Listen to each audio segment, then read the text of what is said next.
Okie doke. Hello, hello, hello. I'm Andrea Stevens. And I'm Jeannette Mejias. We are WABS Women. Where exposure brings strength. Hi. Well, hey there. Good afternoon today. We are pre-recording, so good afternoon. Good afternoon. Today is a good day.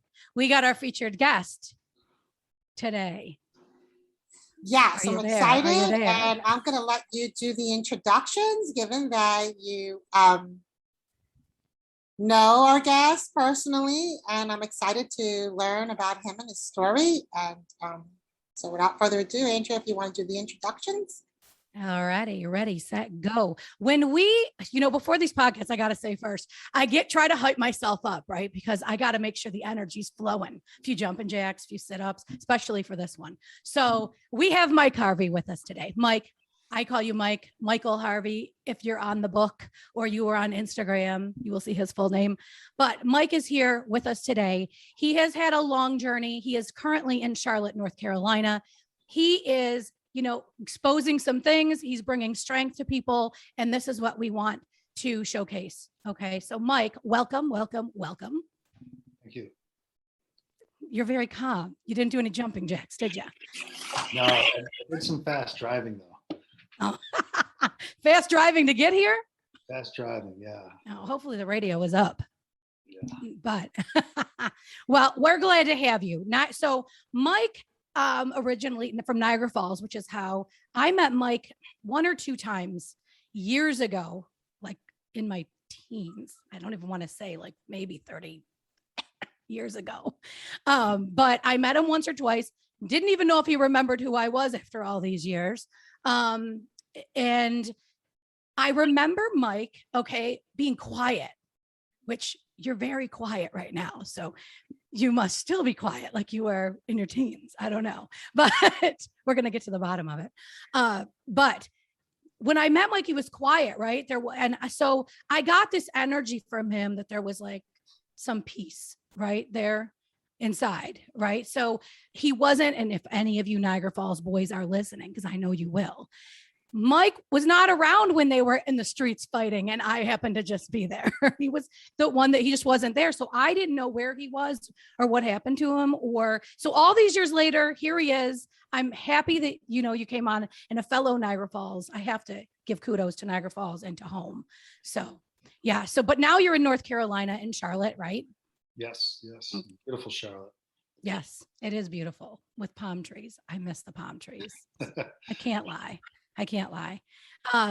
But what I really, our listeners, want to hear is kind of what's your journey, what's your story, where were you and where are you now and what's happening these days and how can we help you with your goals and what you have going on? All right. So Niagra Falls was definitely not like the place for me. I have a lot of really good relationships still from growing up in Niagra Falls. I think going through anything, it's kind of weird. It's like my whole life up there was like a tragedy in some kind of way. And when you build relationships through them kind of situations, they seem to just maintain throughout the years. But like growing up, I got heavily into I just made a lot of bad decisions. Every bad decision I made, I took the next bad decision, and it ended up from like starting to, I started smoking pot and cigarettes and drinking at a really young age, to just progressing into harder drugs and into more and more bad decisions, which led me into, and as a kid doing these things, I couldn't afford to do any of that, so I supplemented my lifestyle with crime. And it was since I was like 13, it was always, I would have these interludes of developing relationships with friends and being that version of a person, but it was filled with consequences. So every time I was not around, the chances were I was incarcerated in some form. I started off like going to prison. The first time I've been a convicted felon since I was 16. I was like honor roll student plus like degenerate at the same time, and they kind of compounded. But it I was smart enough to always like make the best out of my horrible situations, and I think that just allowed me to create even worse situations. And by the time I was in my like late teens and early 20s, I was already a heroin addict, and it was kind of back then. That was kind of unique for my age group in that area.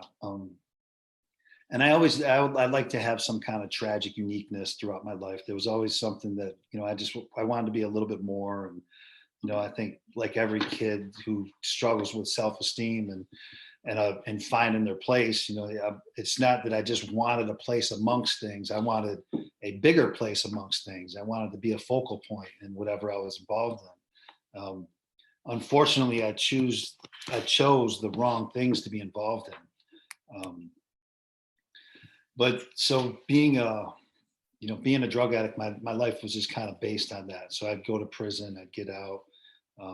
I did about almost 7 years, actually, yeah, a little bit over 7 years in New York, before moving down to Charlotte to like get away from all that. And I did for like a half hour, and then immediately I was right back into everything.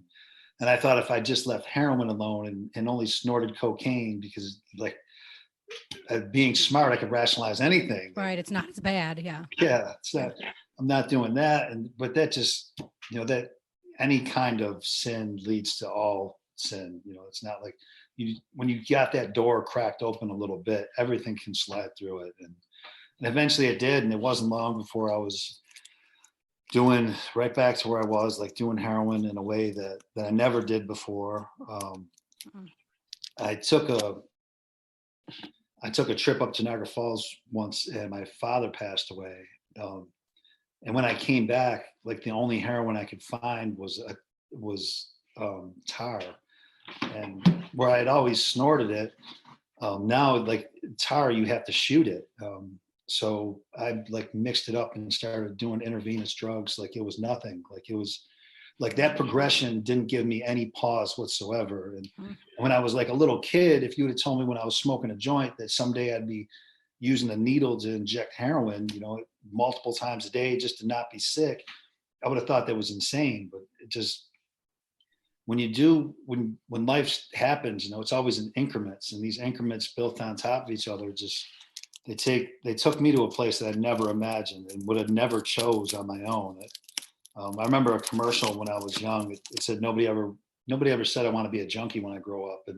And there's this dude with kind of long hair. And when I was young, I had long hair, and he's just running like full speed. And at first you really don't get the context. And then it gets clear that he's a little bit raggedy looking. And then all of a sudden the cop has like got his hand on his shoulder. And that's when it says, nobody ever said I want to be a junkie. That image just stuck with me my whole life. And I every time like some life would catch up to me and I'd be held accountable for stuff, I could always remember that picture. And so right now I'm writing about like the misapplication of law and how, and back then to kind of explain where I got there with that, there was always something wrong with my consequences. There was always some dishonesty applied in the way things worked out, whether I was overcharged or mischarged, or just, there was always some kind of thing for me to hold on to that, like, well, I didn't do that. Well, I didn't do this, or they did this wrong. And it let me not be accountable for the things that I actually did do, or for living the kind of life that put me in those situations.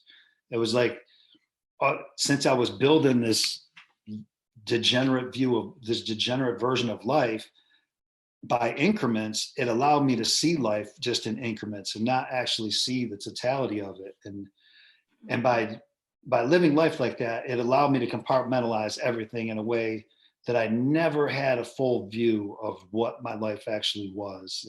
And by the time that all ended, it was absolutely disgusting. Like my world had shrunk to just a few just poorly moral friends.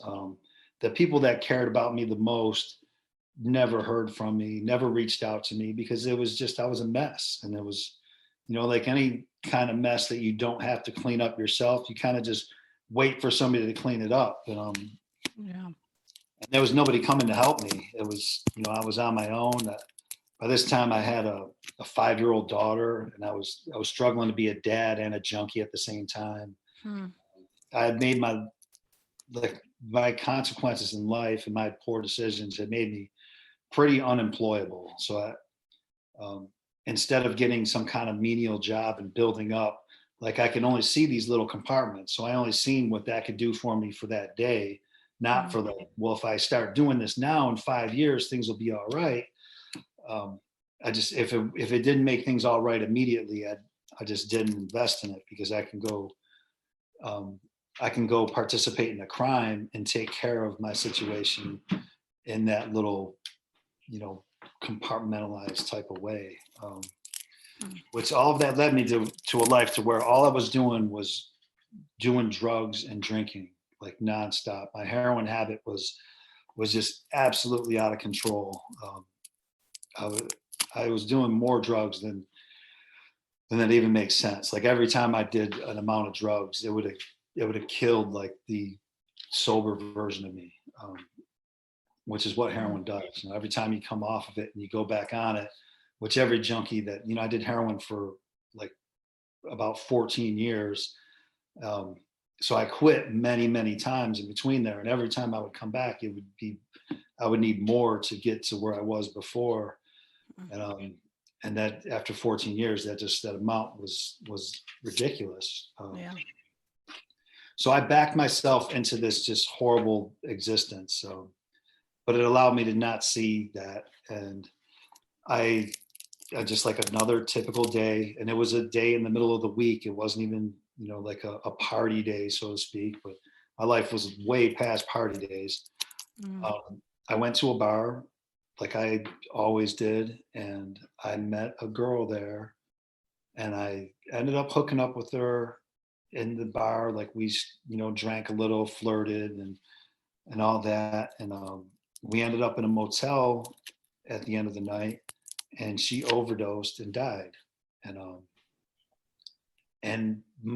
I was out on multiple bails. I was on felony probation, and every interaction I've ever had with the police was never what the average Joe Q citizen would expect. My application of law was not the public perception of what the application of law is. Like, there was no fair hearing. Like, I knew whenever I would interact with the police, I would get arrested. I would get charged with as many possible things as they could. And then I would be fucked. I would get I would get the poor man's version of justice, which is just whatever amount of time they felt like giving me. And that's just how the system runs. So I had been conditioned to just not even consider, maybe I should call the police and get this, and let the official people figure it out. And it's, and I see it now, and I completely agree with that broken version of me's choices. It led to some horrible stuff. And what I did was I made that bad situation epically just horrible. I chose to not call the police. I chose to hide the body. I chose to run to New York. Every time I paused, as soon as I got up, I didn't realize that the girl was dead. The woman was dead. I don't want to mention her name because it's No. thing. But I didn't realize the woman was dead, and she was making a noise that was similar to snoring. And me being a junkie, like, I had slept for, I don't know, 6 or 7 hours or something, but that was longer than my opiate level would allow me to be healthy. And so as soon as I woke up, the only thing on my mind was that I need to do some heroin. And the second thought of my mind was, I do not want to split my heroin with anybody else. So I quietly went over and mixed up my drugs and got high. And it was like, as soon as, when you do drugs, when a person does drugs with a needle, as soon as you inject it, it is an instant transformation. You go from sober to intoxicated just instantaneously. And that's almost as addictive as the drugs itself, is that just immediate endorphin release and serotonin release. It just it takes over. So that brought me back to my norm, and I was back in like the version of reality that I can have a relief of this thought, this obsessive thought about me doing drugs. And I realized that she wasn't snoring, and that what that noise was actually like just the phlegm in her esophagus, like rattling back and forth from gases being stuck in there. And she was definitely dead. And like, as soon as I looked over, I knew it, and I tried to give her CPR, and it was like, it was painful. Like, it was just painfully obvious that she was dead. I didn't know what to do, but I reacted as bad as I possibly could. It's also very scary too. Like, Mhm. I mean, I can't even imagine. I mean, that's just very scary. And then giving, your history, that fear, right? Fear sets in too. So, wow, it's pretty profound. It's that's a perfect word for it, actually. So when I was living a fear-based life like that, I can only operate out of fear, and fear is distance from God. And I mean, in my beliefs, I Mhm. believe that, when you were in God's grace, you were in a place of confidence, and you're in a place of love. Fear being the opposite of that, the distance from God just allowed me to operate in a way that was not honest or decent. And I did the only thing a fear-based living person could do, and I acted out of self-preservation. And so I didn't do anything. And as soon as I decided to not do anything for that, when I didn't pick up the phone and call for help, I immediately set down a path that was going to turn that into a catastrophe. So that's what I did. And I ran around, and I just tried to figure things out. And it was like, moment by moment, the world was closing in on me, and I didn't know what to do. And it was no longer, like, the options just kept moving away from me, so that, like, I no longer had the option of letting somebody else, take care of it, or trying to, or, I had a thought that I would just put her back in her car and let, like, just anonymity deal with her. But I just couldn't do it. And by the next day, I decided that I would put her body back somewhere, like bring it to the hospital or something. And I put her in my truck, and I was up all night because I thought the police were all around. And it was just a really, really fear-based, horrible mentality that I had. So I guess those details don't really, like, it just keeps getting worse and worse and worse. And there's nothing noble about anything that I did during that time. I tried to contact some people to let them know that, I had destroyed my life. I talked to my child's mother for a little while. But I just didn't know what to do. So I ended up getting in my truck and driving back to New York. I figured some distance. There was no like decisions like, okay, if I do this, I know my outcome will be that. I was just going on autopilot to, like, this is it. Like, my life is now trashed. Like, I really ruined everything. And so I just kind of cruised, and I was just going up the 77, driving from Charlotte back to Niagara Falls. And I remember I hit this bridge. There's this huge bridge in Virginia, Virginia or West Virginia. I think it's Virginia, but it's just got this big drop, like a couple hundred feet, and it's in the mountains. And I had thought, like, if I get on this bridge, I could just drive off this bridge and just end it. Like that would be the most rational thing I could do. And it made me, for the first time, like my mind, my spirit opened up to seeing things in a way that wasn't compartmentalized. I started seeing the entire picture of stuff. I started seeing that when I was a little kid, like I chose to do this thing that led me to that thing. And I started connecting the dots, and I seen how I became this person that wasn't a bad person inside, but I was an accumulation of the wrong choices throughout life. And it's not like all of my circumstances ushered me there. It was my spiritual condition never allowed me to make the right decision that would lead me to a sense of freedom. Even when I did make a good decision, I would dirty it up somehow. So I got on this bridge, and I realized that the best thing I could do for myself and for everybody else and for the world was to die. And that, like, allowing myself to feel that, like, that part of me, that version of me was a failure, gave me the freedom of seeing that I didn't have to do that anymore. That person, I can allow that person to die.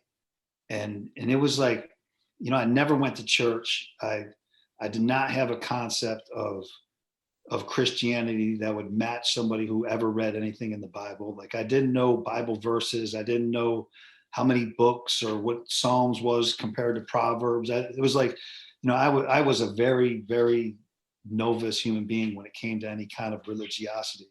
But I did believe that there was a God.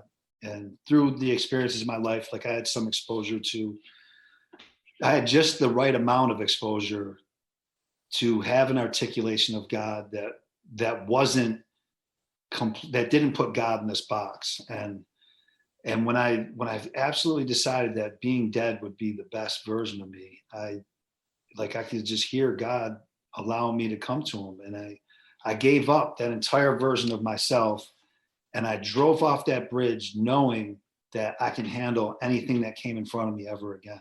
And I knew that that I could just own my story, that, nobody else deserved a life more than I deserved a life. Like, we're all just stumbling along here. And yeah, I made very, very bad decisions. I have done things that were just disgusting. I've hurt people, which is the worst thing you could do. I've allowed people to get hurt without interfering.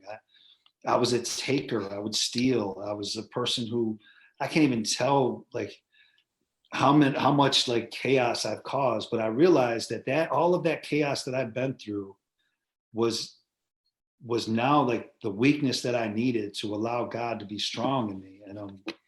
And it was like, that was like the one thing that I finally got. Like, I finally got God's grace in a way that just, it lifted me up, and it's held me there ever since. And my life was still absolutely fucked at the time. Like, there was no, like, yeah, God, let me do your will, and things were cleared up. But there was a sense to it that allowed me to start living in a way that was like, I started experiencing synchronicity towards becoming the person that God would want me to be. And that person, like, I could be proud of that person every moment. My decisions are righteous today because I'm taking that version of me out of it, and just, I'm seeking my higher form of self all the time. And so I went to Niagara Falls, and I was just this broken person. And I got to see, I had a friend up there, Paulie. For all you Niagara Falls people, Paulie Mike Krantz. I used to tell him he was the little brother that I never wanted. And he was just, and he was that kid. He was family to me. The kind of family that really, really matters, because he stayed with me, through all the stuff that I've ever been through. So I ended up going to his house, and for a couple days, I just kind of existed and knew that I was, like, in this purgatory type place where, I would move on to face the world eventually. And I got to see just the right people in between this time to, like, to let people know the actual how everything went down. And I got arrested, and it was like everybody was there. The Buffalo Police Department was there, the FBI was there, the U.S. Marshals were there. It was the beginning of a new chapter. So they charged me with murder. They didn't examine the situation as it would be and find out that there was an overdose, and there was. But as people like me go through the system, we don't ever have an actual honest evaluation of events. We have the investigating officers chose a narrative that they wanted, and that's what they sought out. But I was in no way innocent, but I wasn't a murderer. And even that, the FBI guy that arrested me, like everybody there showed me a different kind of grace than I ever experienced with the police. And the administrators of everything, they charged me with murder. They put the right kind of pressure out of me to get some time. But the people that I came in contact with individually didn't have a hostility towards me anymore, and I didn't have a hostility towards myself, and things just were changed. This synchronicity that I was allowing myself to live in allowed me to see people in a different way and to be seen in a different way. And it was like people from my past were showing up to make things all right for me. And by no way did I have an easy situation. Every day was very hard, but it wasn't cruel in a way that it could have been because of the circumstances. I even expected a level of cruelty that I just didn't have to experience. But there was the court case, and there was all that was a tragic misrepresentation of what the court system should be. And not just because, I was a dirtbag. I was a habitual felon. I've been to prison multiple times. I was on felony probation. I was out on bond.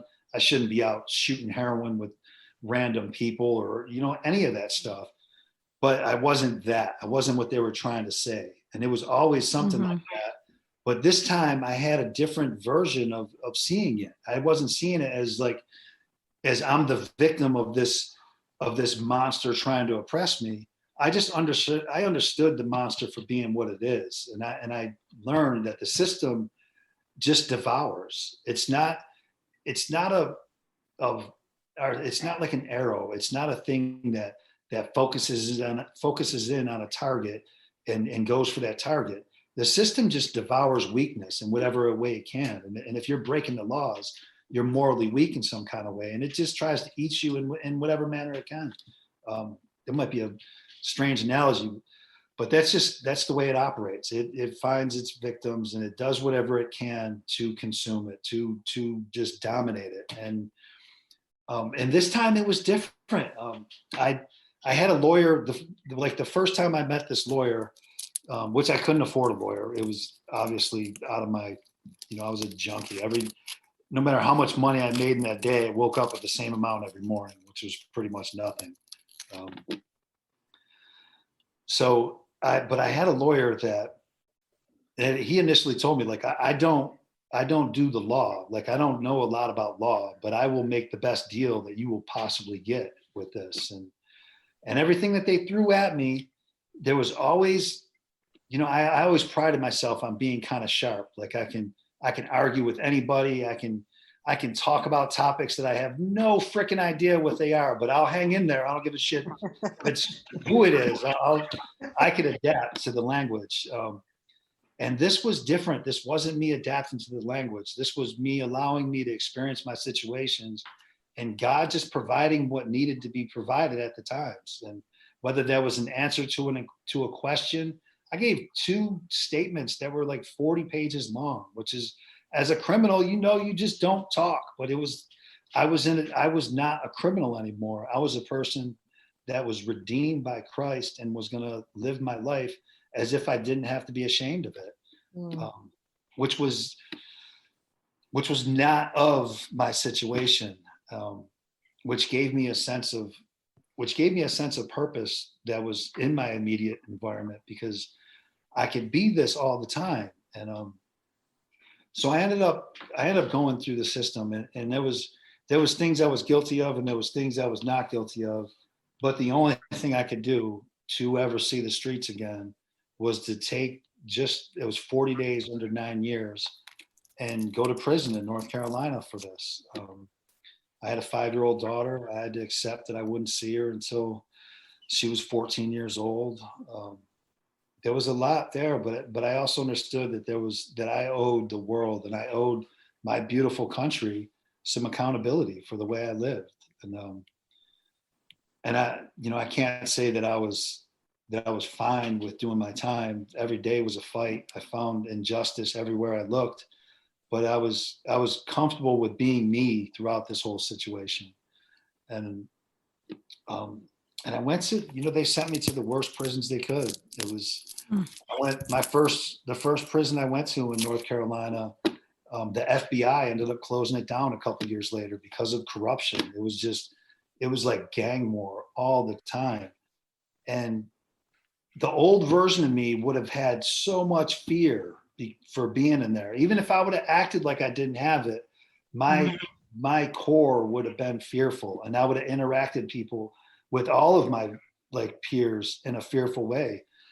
But this was different, and I didn't have to act like that, and I could be exactly what I needed to be in all situations. And I talked about God to people that don't talk about God, and I got to see a level of humanity in some of the most depraved version of our society that we have, and that has done so much for me, because by me seeing the humanity in these people that have done such horrible things allowed God to show me my own humanity and myself, and it allowed me to become a person that can actually say, I don't have to live indebted to this idea of me being a piece of shit, which is one of the biggest traps for somebody who ends up going through a life where piece by piece you become so far away from the person you ever thought you were that you don't even recognize yourself, and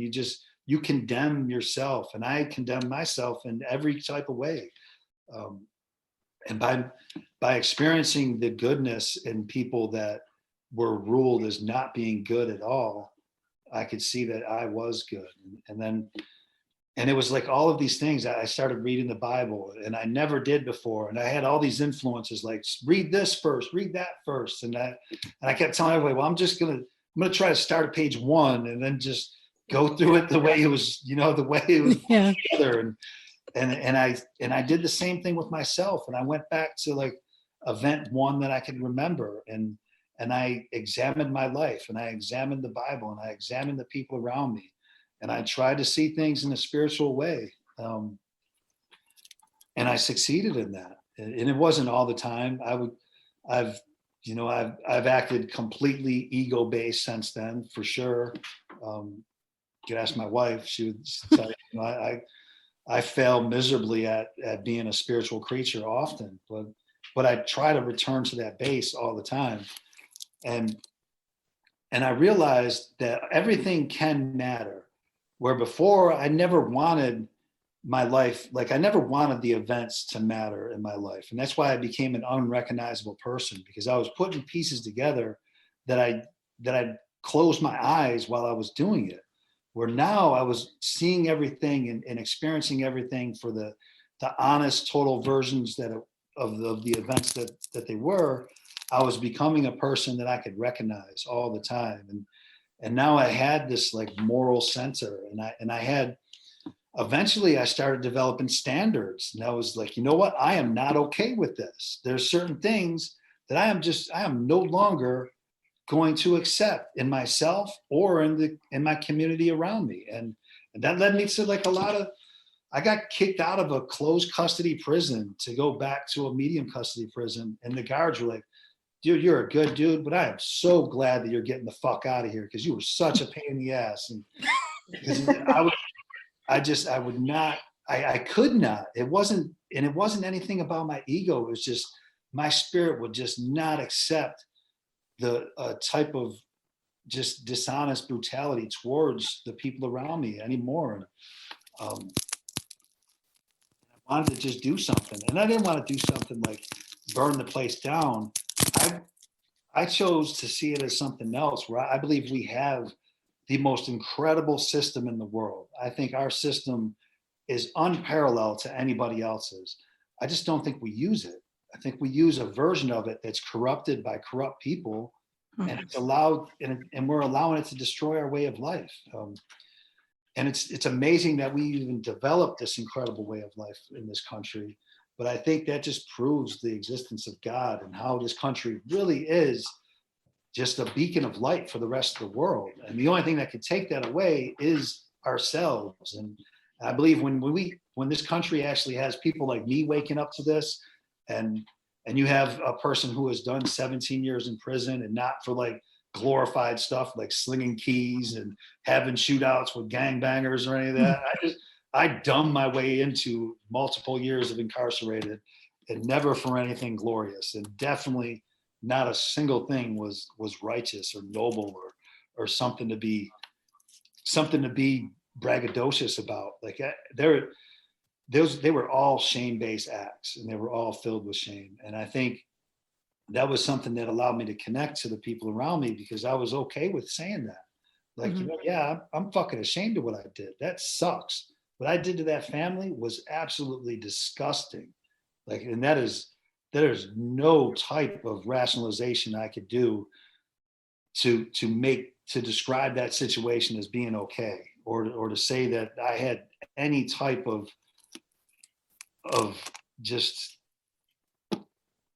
decency in me when I did that. Like, that was the most indecent thing I could do to people. And I would have these talks, and it led me to doing what I'm doing now. Which is, do you have any questions about any of that stuff? So Yes, I do. I'll let you go, Jeannette. Well, I mean, I have to just like take a deep There's a lot. breathe. I know there's a lot to unpack. It's a very powerful story. So many layers to your story. And I guess my one question would be, and then I'll bounce to Andrea.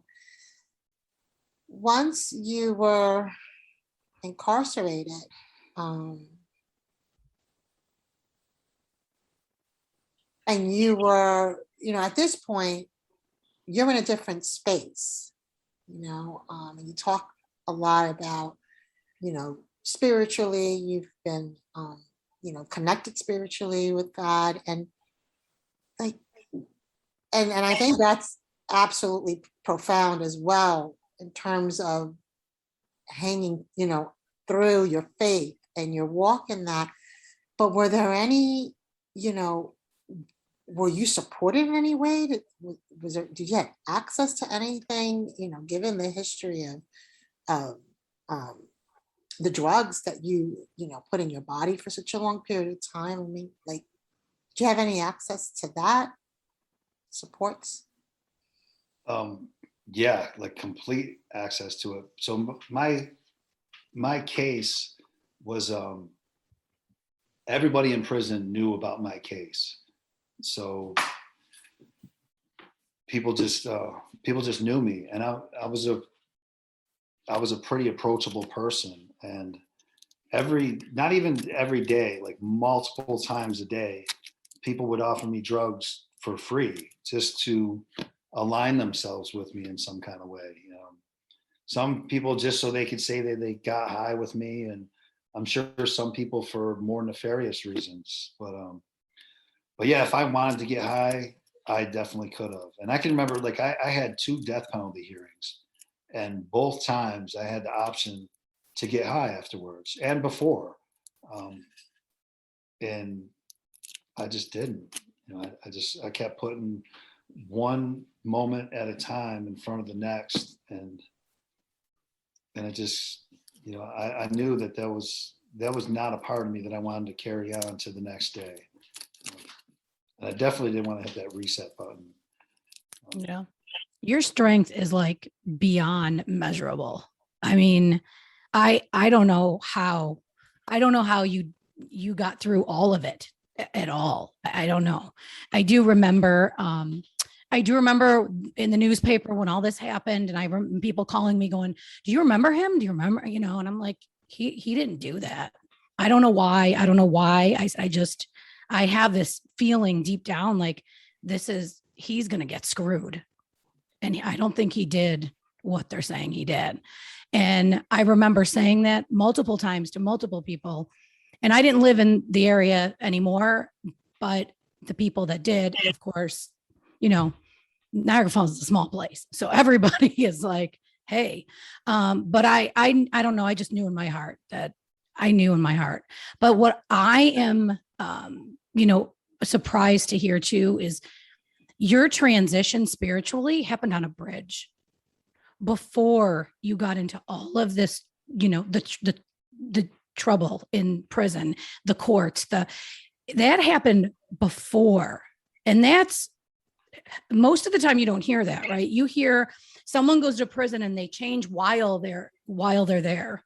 You don't hear that it happened before, so for that, to me, I mean, is definitely a higher power saying you belong right where you are and I got you. And I know with my son going to a Christian school now, I'm learning more about the Bible than I ever learned. So that full armor of God is all he's talked about for the last 3 weeks. And sometimes I think that the reason, there's a reason for everything. And I feel like you had that full armor and it happened in that transition quick. I mean, that was to me, your mind and where you were and what you felt had to be more powerful than you can ever really explain here or anywhere else. I mean, that's so I have to say, I can't believe like how strong you are to go from where you were to where you are now. And so like, I think going forward, where you are now, and you said you were going to be writing, or you are in the process of writing a book, right? Yeah. Did you start that while you were in prison? Did that keep you, like, what kept you going while you were in there and all these things were coming at you? Because there had to be multiple things daily, like you said, with the drugs, but I'm talking like the fights, the exchanges, there's had to be so much coming. Did you start that process with the book inside, or did you rehab yourself a little bit there and then start when you came, now? So I took some notes, but this book was like being written on my soul my entire life. Like what the topic that I'm writing about it's not just the things that, it's not just the words. Like there's a spirit to this thing that it's alive in me. And when I write, it's like it's the most normal thing I could do with that. But I couldn't really write about any of these things in there. Like I remember I wrote a couple pages, and I was in this class where we had computers, and there's not a lot of availability for things like that. So I took this class just so I could write some things.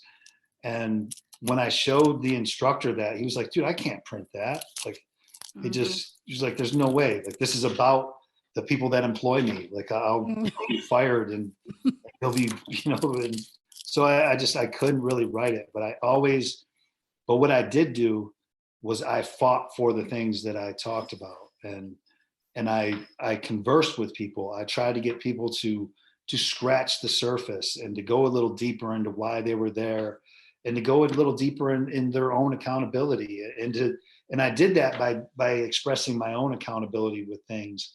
And when people would, because my case was very known, people would be like, "Yeah, but they did this to you, they did that to you," and I would open those conversations up, and I would talk about things. And as I was talking about these things, there's like our thoughts in our head that we have, and sometimes when we say them out loud, they come out a little different, or they might sound a little convoluted, or just not appropriate, or maybe maybe we just couldn't translate that like out loud into something that was truthful. But what I was working myself towards writing didn't come from my mind. Like that was coming from my spirit, and then which is just using my mind to get this stuff out in a way that I think is going to be, I hope it's going to be important. It's going to be important to me. You know, I don't know if other people will want to read it, but I hope so. Well, it's your legacy. And that's what I say when writing, you know, this is your legacy and people are going to read it and your daughter's going to have it. And that is important, I think, too. What else was I going to ask you? I was going to ask you something else. Oh, you said prior in a conversation we had before, what you were doing to help people that are in prison, getting out of prison. Can you explain a little bit about what you're doing there? Yeah, and even so, everything has mattered, which is cool. And doing the next right thing, I think that'll always be a way of life. So my life led me to now I am amongst other things, I am the executive director of the Voice of Hope. And you get there by www.tvohope.com. But I'm trying to do everything I can for people that are incarcerated to find jobs, which one blessing in this crazy situation that we have is there is so many people hiring. And I always ask them, well, will you hire a guy that just got out of prison? And they're like, what did he charge with? And I tell them, you're having the wrong conversation. You know, and just, you know, I try to be that advocate. One thing that I am slowly working on, and right now is, I wish I could say that I had started writing legislation for, but I have not, because I need some volunteers to help me do research that I don't understand how to find. Is I want to tackle some of the renter application laws here in North Carolina, eventually maybe everywhere. Because like a renter's application just automatically disqualifies a person that was formerly incarcerated from getting an apartment. And it's one of the things, it's just easy to discriminate against. So that's something that I am communicating with other fellow members of nonprofits, with every politician that I possibly get a hold of, with anybody. And I figure, if I can't like file something or try to convince a state representative to write a bill out on this on my behalf or on our behalf, I could at least keep the conversation going, and I could let people know that this is an issue. And you know, that's just like your son talks about. He mentions Ephesians, putting on the whole armor of God. Well, in that same book, it talks about we fight against principalities, not against flesh and blood. And I think by fighting a spiritual battle like this, like an oppression is a spiritual battle. When there is a group of people that is withholding the freedom of another group of people, whether that's in a place to live because of whatever the dynamic it is, it's a spiritual fight. So if I am invoking spiritual principles in my life, I'm doing something for it. So that's one thing that I'm doing.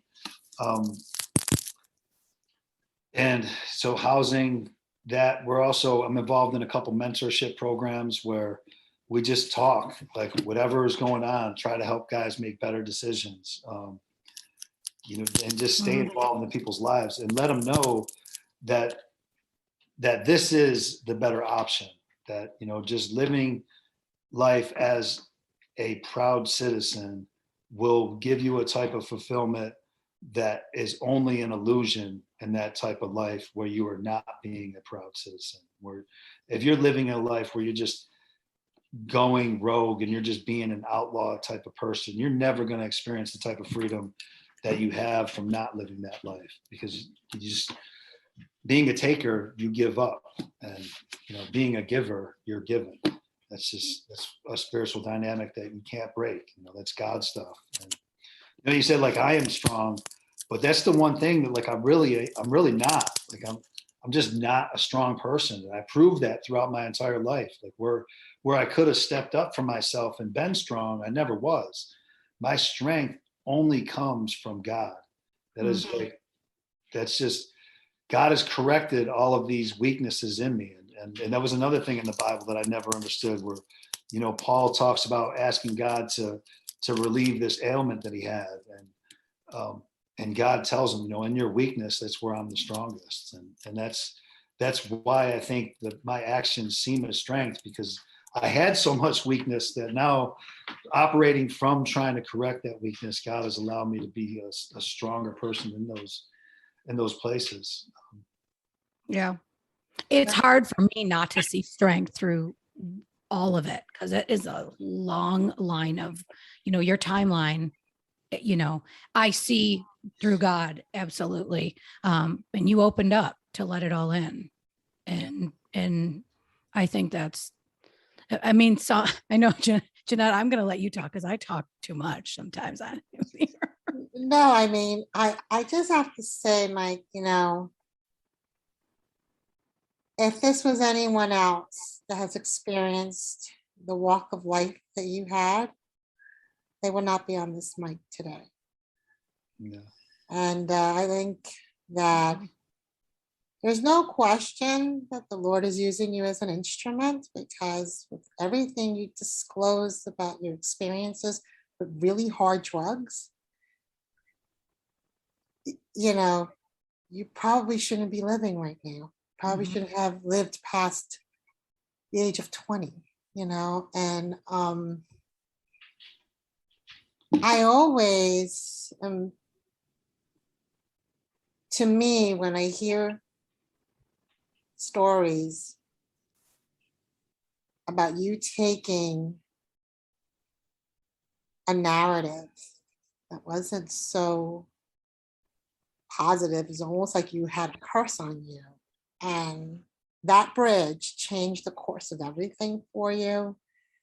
And now you are putting yourself into a servanthood of moving forward and showing others that perhaps have been wrongfully convicted. And I liked when you stated that you were studying the misapplication of law, because it's so easy to look at a person that has a very blemished record to say, let's just give, you know, let's just give them whatever, the maximum penalty. I just think that really is a lot of courage. And I'm extremely just thankful for you coming here to share your journey and what you're doing, because it's really important. And I also makes me think, you know, for those who face incarceration, for whatever those reasons are, how are they expected once they're released to get back into society if we have systems that's going to automatically deny them because of a mistake that they already had paid for? So I think what you're doing in your organization and what you're leading is commendable. So thank you. Yeah. There are a lot of people, I think, that need you, not just in Charlotte and across the country. You know, and as a support system, because when they get out, as soon as they hear I can't get a job, right, they turn right back around. Yeah. Right. And then they end up back where and I recruited in Arizona. I was in staffing the industry, and I would have people come in, right, and they just got out of prison, teardrop, just got out of prison, you know, they come and they're like, okay, I need a job. And we would have long conversations, and I would try to be their advocate for the companies I represented, because I represented them as well. And I would work my hardest, you know, and I was very blunt and honest and said, listen, this company's not going to allow it. This company's not going to allow it. I'm going to push for this one, but this is where we're at. I need your story. I need you to be vulnerable. I need you to be open with me so that I can represent you the best I can. And it was hard. I mean, they appreciated it, but it was hard to find them a job. And the ones that I did, they were so appreciative, but they need people, you know, there's a need out there, a big need.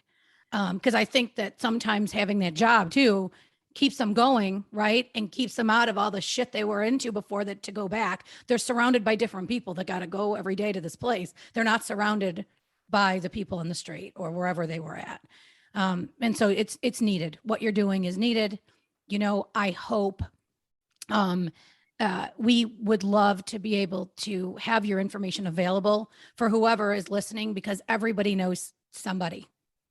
That's how I feel. Everybody knows somebody that went through these problems, are going through these problems, or will go through them eventually. And it could be their children, it could be their relatives, it could be anybody. So yeah, I mean, I thank you definitely for what you were doing. And this, you know, that's why when I talk about you, that's why I say I see strength, I see courage, I see bravery, I see all of that. And even though you don't want to admit it, because a lot of times we're harder on ourselves, I think that, you know, the path that you are on, where you've been, where you've gone, so many people, there's a lot of people that can relate to going from one place to the other. So the bridge is like a super important, that bridge, you know, that's what I keep seeing in my head. I got to go Google that bridge, but I keep Well, seeing that bridge. you know what? It looks like Mike is starting to bridge some gaps, you know, Yeah. in the systemic issues, Yeah. so many other things. Yeah. So I think there's a really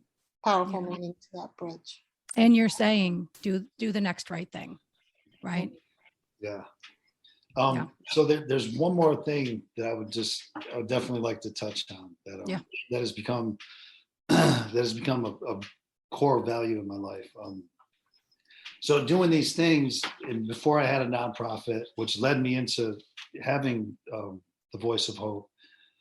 I was house sitting for a friend, which even at that point was just like, wow, I'm in this great neighborhood in Charlotte. I was living in a boarding house because I couldn't find anybody to rent to me. Even the lady that rented me in the boarding house at first told me no. So I had to live in a hotel that I couldn't afford, and somehow just random people, and you guys know who you are, stepped up and paid for it. Like week by week, it was people would contact me and be like, yo, I heard you're out. I heard you're doing this. I heard your rent sucks. Can I pay for it this week? People did like amazing things. It was really cool. So I got a place at a boarding house, and it was cheap, but it was like just terrible, dirty.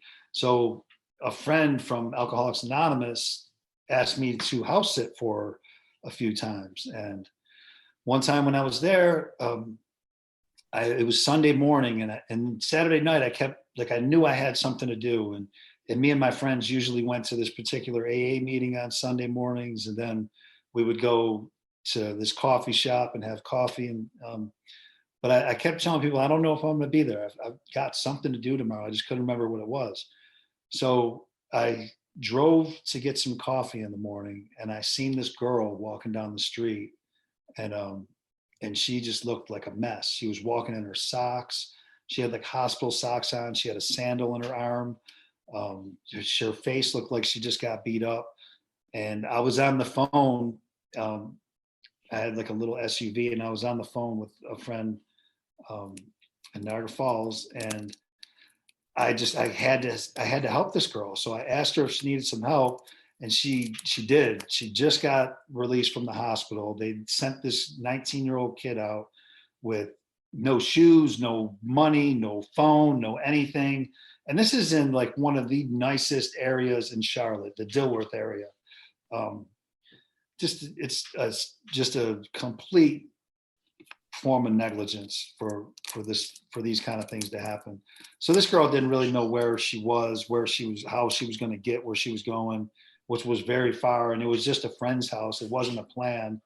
And so I asked her if she needed some help, and she said yes, she needed some help. So I got this 19-year-old girl in my vehicle, and I knew that wasn't really, the most appropriate thing. Here's 44-year-old ex-con with this little girl. And so I called a friend from AA, and we took her out for breakfast. We picked up her friend so she would be more comfortable. And we got this girl's story, and she had been trafficked.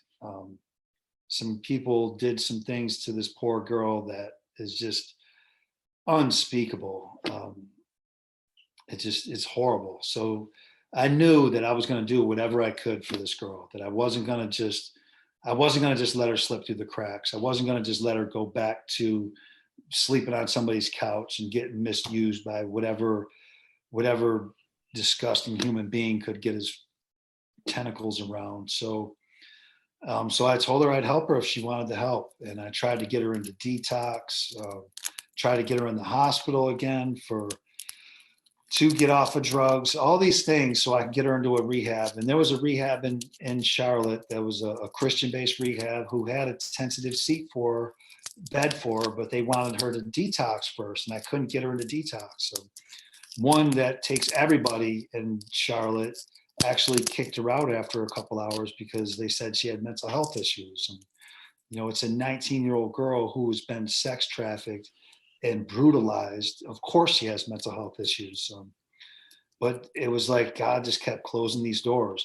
But I knew whatever happened, like at the end of the day, I was gonna do something to make this kid's life not like the way it was. A girl from AA agreed to let her detox at her house, and I'd go there every day. I'd bring her food. She smoked cigarettes, so I'd get her cigarettes and just make sure that she had whatever she needed. And the lights started coming on. This girl just loved her to death. That took her in for a couple of weeks, and she immediately made her like family, which is exactly what she needed because her family did not make her feel like family. But I couldn't find anywhere to put her. So my friend Jamie had seen that I was Facebook friends with the woman that is now my wife, Tammy, and that she ran an organization that did anti-trafficking work. And so I contacted her, and we did a Zoom meeting. We talked on the phone.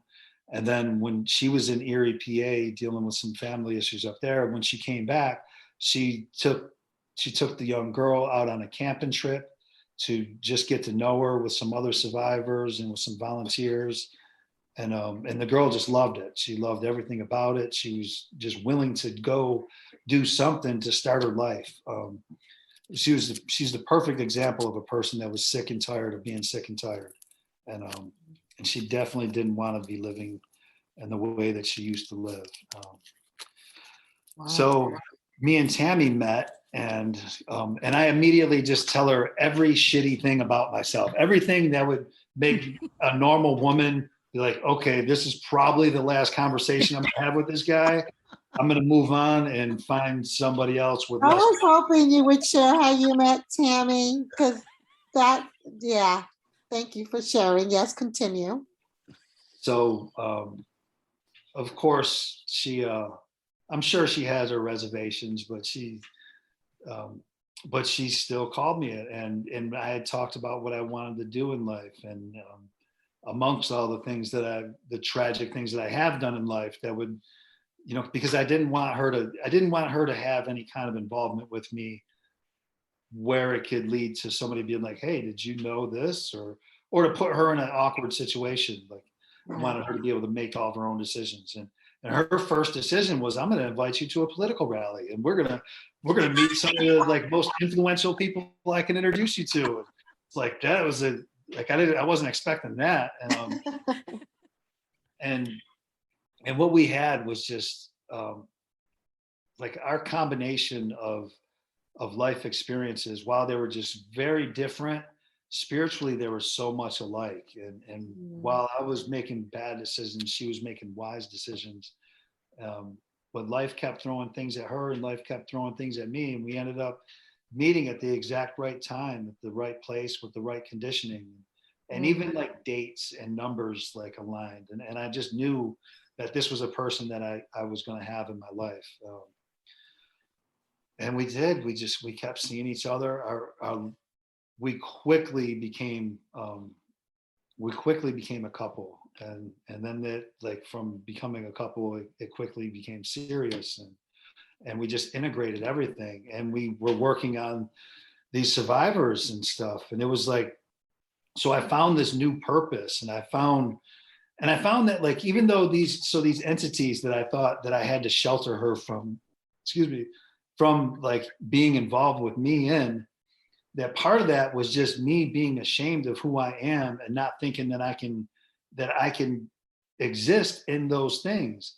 But no matter whether it's the United States Congress or Department of Homeland Security or a police department or whatever, I got to break that down. So yeah, and that was one thing that was always overwhelming as a child was, it's the state of New York versus Michael Harvey. Like, what the fuck can I do with that?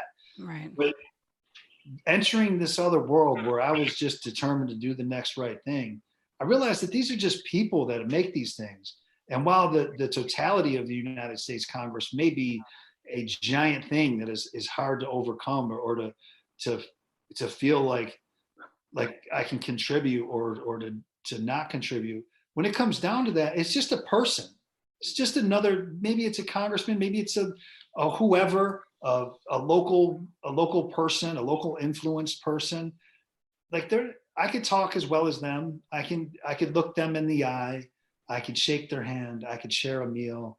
I could be me and not have to apologize for my existence, because that's a bullshit way of living, thinking that, because I'm a person that has been incarcerated, I have to make these exceptions, and I have to pre-qualify myself for every event that I go to. And her belief in me has allowed me to see that in myself a lot of times when I can't. Because no matter how close I get to God, there's these things that are just, these generational curses that I think you alluded to, where those things are crippling in a way that they always need some kind of reparation. And that's why God encouraged us to pray without ceasing, because these things will come back. These little, you're not worthy, you're a piece of shit, you're a junkie, you were poor, you're always going to be poor, you're poor of everything.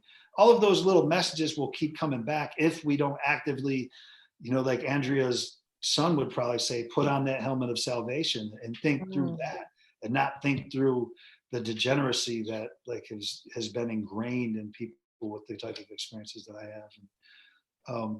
So right now, that girl has over a year's sobriety. She's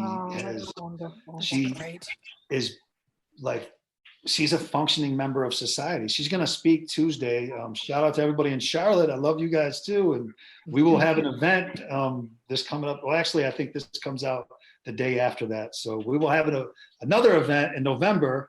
If anybody wants to come and see what the Ursus Institute does, it'll be at Heist Brewery. And I don't drink, but I do talk quite a bit. And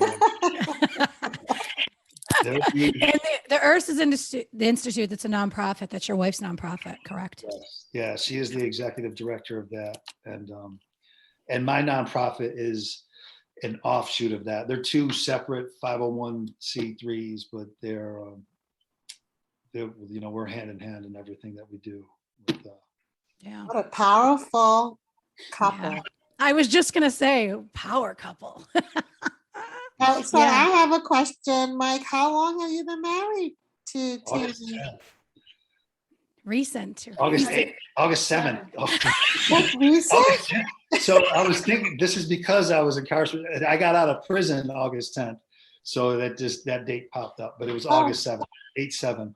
She just good thing she's there. Maybe. As always. Like I said, she is the brains behind our. Well, congratulations on all of it. Congratulations on your marriage. Congratulations on your nonprofit, her nonprofit, what you guys are doing in the world, because you make a difference. And yes, all those negative little things do pop up for everybody. They do creep in, and, but you're making a difference, both of you, together, separate, all of it, for a lot of people. So, I mean, I appreciate you coming on. I appreciate your story, your journey. And I always say, own your shit. And you've owned it. You've opened graciously to God to guide you. You've done so many things that, I mean, there was a lot to unpack here. And, and I think that in the end, our podcast is called Where Exposure Brings Strength. And this will bring strength for others as well. I think that it's important. What you guys are doing are super important. Thank you. And that is a great name for a podcast. I like that, Webs. I got set up on that. Brilliant. Thank you. Mike. Well, I just want to say in closing, thank you so much, Mike, for being here with us. And I can say this. You said a lot of powerful things in your story, but one of the things that I love is you saying, here's to the next right thing. And I love that. And so I want to thank the listeners. And remember, everyone, you're listening to Web's Women, Where exposure brings strength.